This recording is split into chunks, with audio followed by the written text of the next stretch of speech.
Our scripture this morning is from Suzuki. When we have no thought of achievement, no thought of self, we are true beginners. When we are in seminary, we are taught to use sacred scripture as the basis of our sermons. And then, of course, there's this massive debate about what is sacred scripture. And it could be something typically that has resolved through the test of time, something we consider to be an anchor of some kind. And it can be everything from the Bible, of course, to the Quran, which I've spoken about a lot, through the Bhagavad Gita, anything that is considered a secret text. And this could also extend to something like Course of Miracles, or to even some Buddhist philosophy, which tended not to write in dogma quite as much. Several years ago, I did several sermons on a gentleman named Dogen, D-O-G-E-N. He's a Japanese philosopher, and I consider him to be a sacred text because he was from the 13th century. It's been 700, pushing 800 years now that we say, yes, he's a master. He knows what he's talking about. So though it's not a Western philosophy, it is certainly in my mind a sacred text. Just to give you some ideas and reminders of what he proposed and was a proponent of, he was a part of something called the Soto school, S-O-T-O, of which Suzuki was later 700 years. One of the things he talks about continuously is non-dualism. In the opening prayer, I said, not one, not two. Just think about that a moment. When we think about dualism, non-dualism, we sometimes think one, I must be one, I must be one. And there's a certain component of releasing the ego, which may or may not be comfortable to us. And yet that's not quite what he's posing. Not one, not two means this communion, this place in the middle, where I still retain my identity, but I am part of the all. Some kind of amorphic place. Mathematically, it would be somewhere about 1.5. Not one, not two. And notice how liberating that is, just to go, oh, okay, I don't have to be an individual, and I don't have to be one with God 24/7. I can be in this beautiful, not one, not two land. The other part he talks about is the phrase thusness. Thusness, something we don't really use much anymore. And in fact, Suzuki doesn't later on. But thusness has this idea of the way it is, your own nature that we spoke about in the responsorial. What God is, just life itself has a thusness to it. And not only do we try to appreciate thusness, we bow to thusness. Obviously, it's a very Japanese cultural component. But this idea that we bow even internally, even with our spirit, even with our will, we bow to thusness. And what a beautiful sensation that gives us.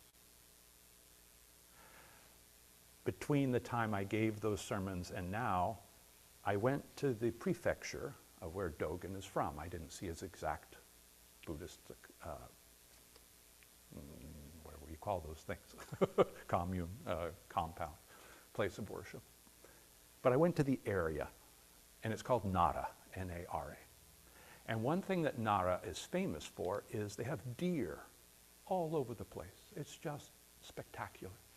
You get off the train, there's deer. You go to a park, there's deer. You go through the temples, there's deer. And they, of course, sell things to give to the deer. And you buy these little packets, these little food, and guess what the deer do? They bow.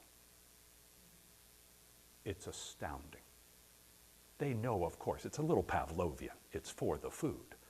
But you get this idea that they've been taught that, or they're mimicking the typical Japanese practice of bowing.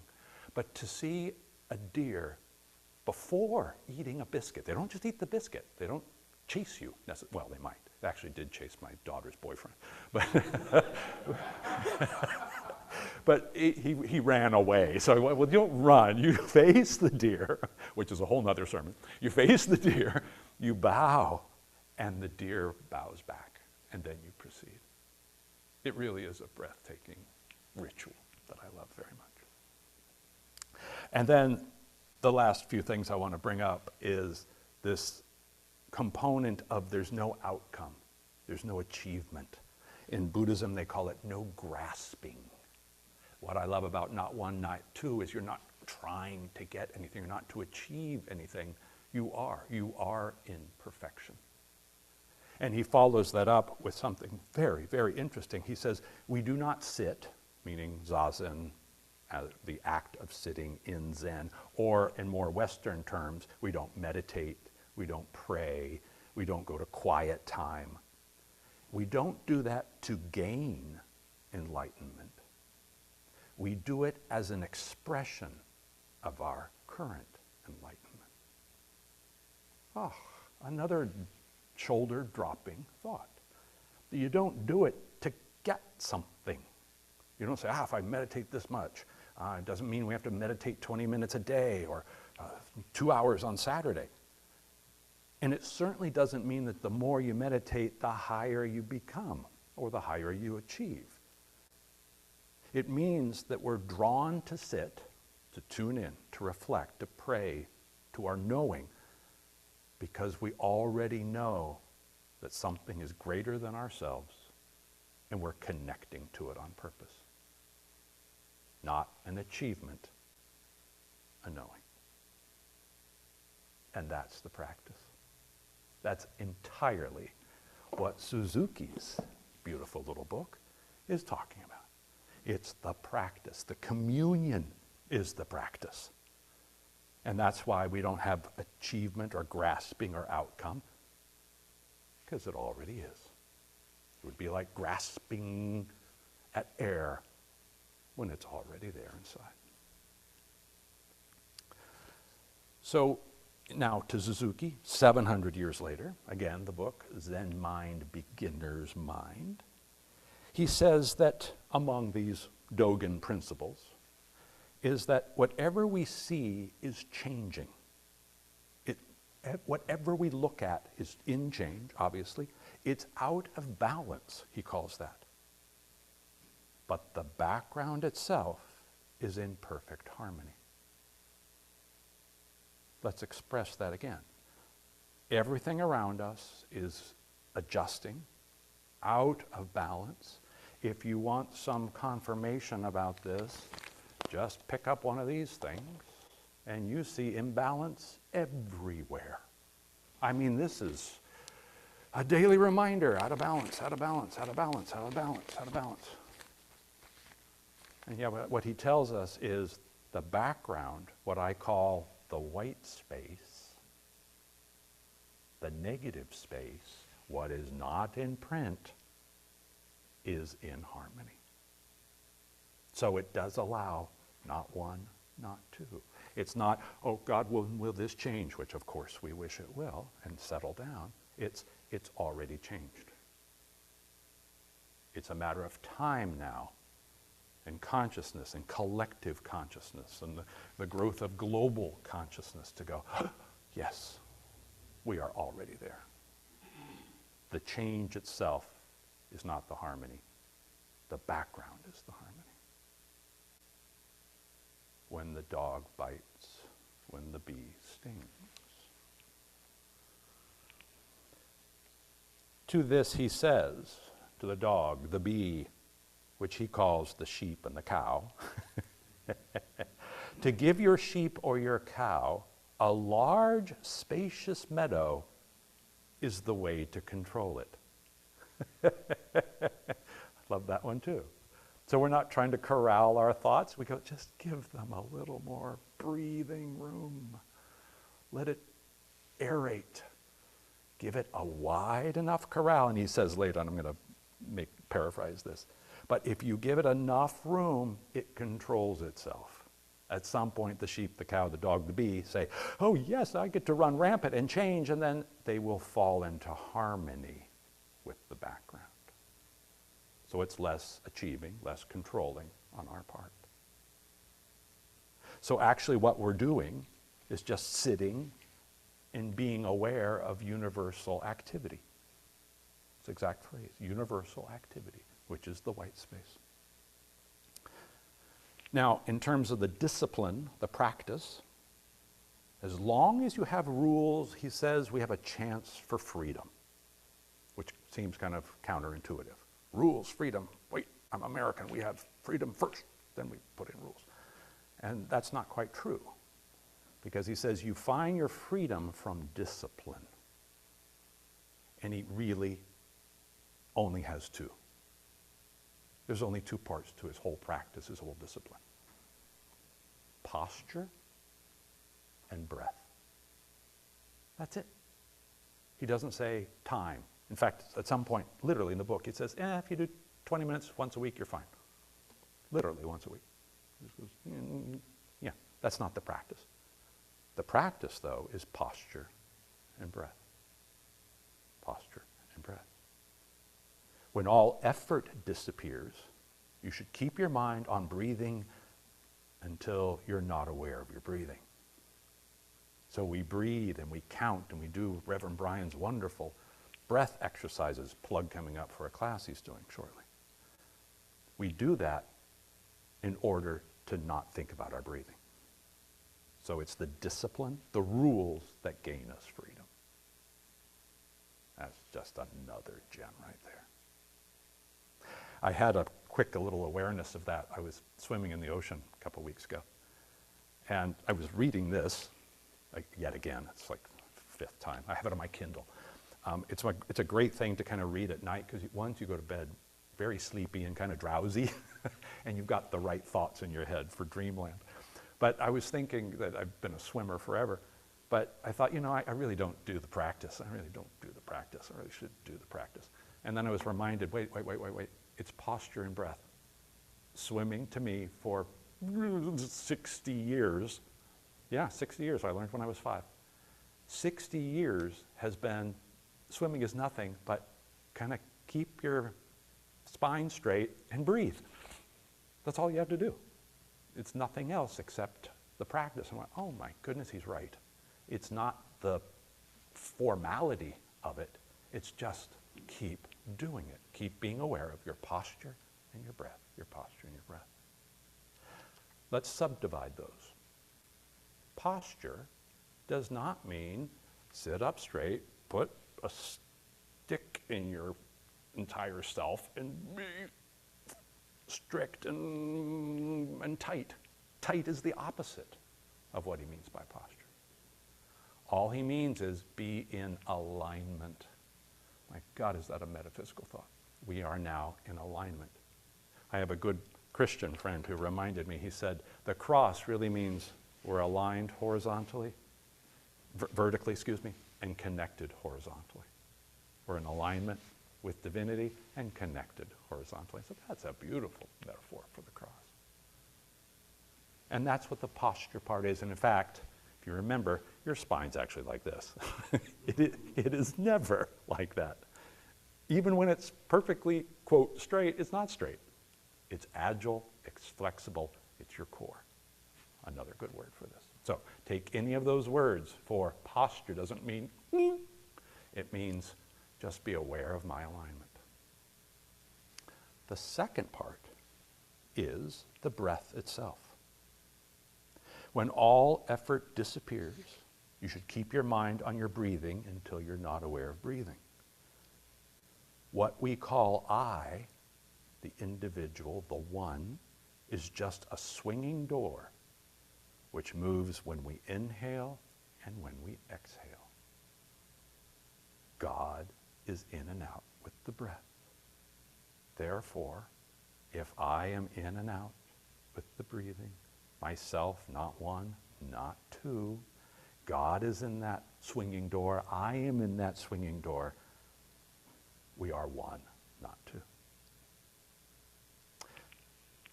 Last interesting idea. in all this simplicity, he says almost offhandedly, get rid of that which is extra. So the simplicity component, anything that is beyond posture and breath, just get rid of it. It doesn't mean it won't come, of course. We're about to do an exercise, you're going to have thoughts. He says, just let the extra go by. We're just thinking now about posture and breath. Posture and breath. Now, let's practice. Let's do the practice. We're going to do not 20 minutes, but we'll do a few minutes of posture and breath, and that's it. We will be graced with the beautiful chimes of Julia. Please, as you get yourself ready, do not go. This is not an electrode. This is comfort. It's alignment. I don't care if you slouch, as long as you go, I'm in alignment and I'm slouching. Totally fine. Okay? I'm going to walk you through a few parts. I'm going to talk about the breath as we go. And I'm going to give you a final image at the end. Let's practice. Close your eyes if you're comfortable with that. Or in Buddhist terminology, eyes half open. Half open. Meaning you can see something in front of you, but with a softer gaze. We are in alignment. We are in alignment. The breath is now free. We can do a counting exercise like Reverend Brian likes. You can do an in and out. You can say, I'm going to let go of my breathing completely, but I am aware of my posture and my breath.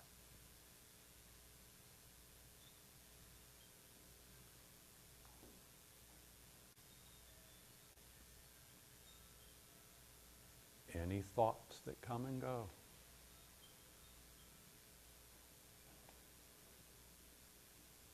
They are welcome, and then they're released.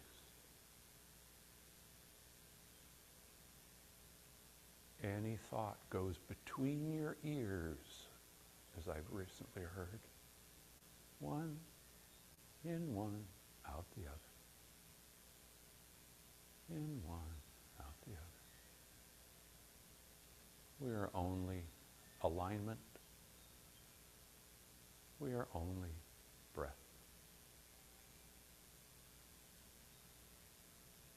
This is the practice. There is no other. This is your true nature expressing itself, not for achievement. There is no gaining. There is no grasping. There is only your beautiful divine self, your sliver of God, breathing in alignment.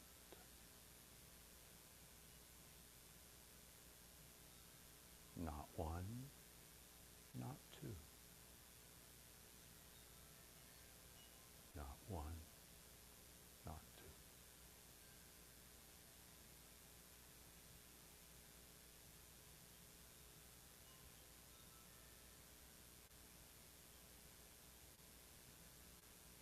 Let those glorious tones pass from one ear to the other.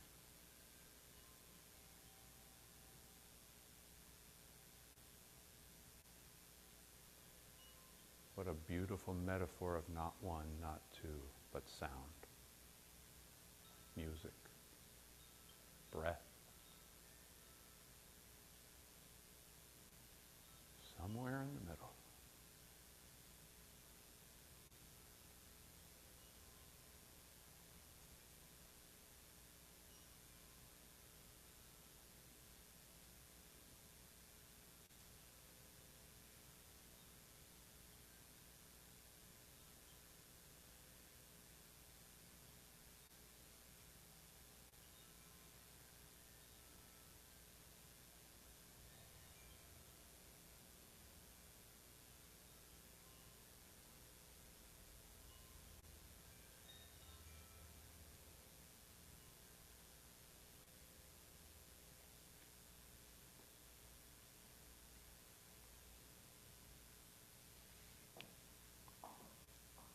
with your eyes still closed or at half mast, I want to pose one more image for you,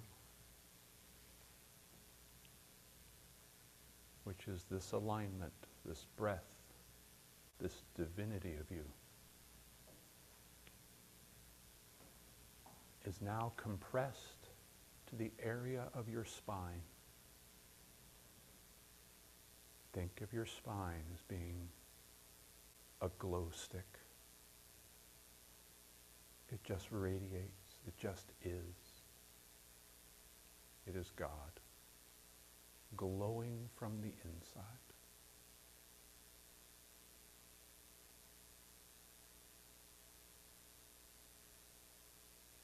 When I say compressed, I mean internal, private. I mean travel size. This is God's divine glow in you in travel size. It goes everywhere. Everywhere. Not outside. Not grasping. It just is.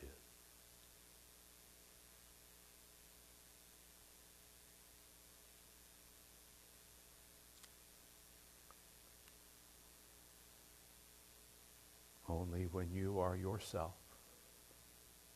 your divine self, can you bow to everything in its true self, its divine self. We bow to ourselves. We bow to what is. We bow to God.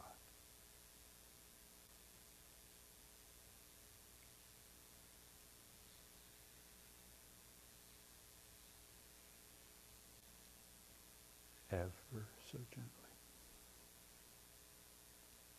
Ever so gently. We're going to slowly open our eyes and keep that alignment. Keep our practice. Keep our breath. When we open our eyes, we don't stop breathing. When we open our eyes, we're not out of alignment. We are reminded we are in alignment because we have a private glow stick on the inside.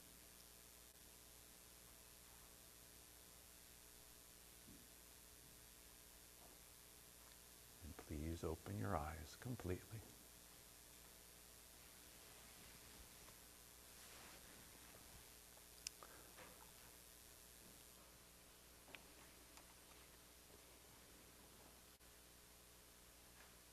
Beautiful energy in the chapel today, people. You brought your God. Thank you.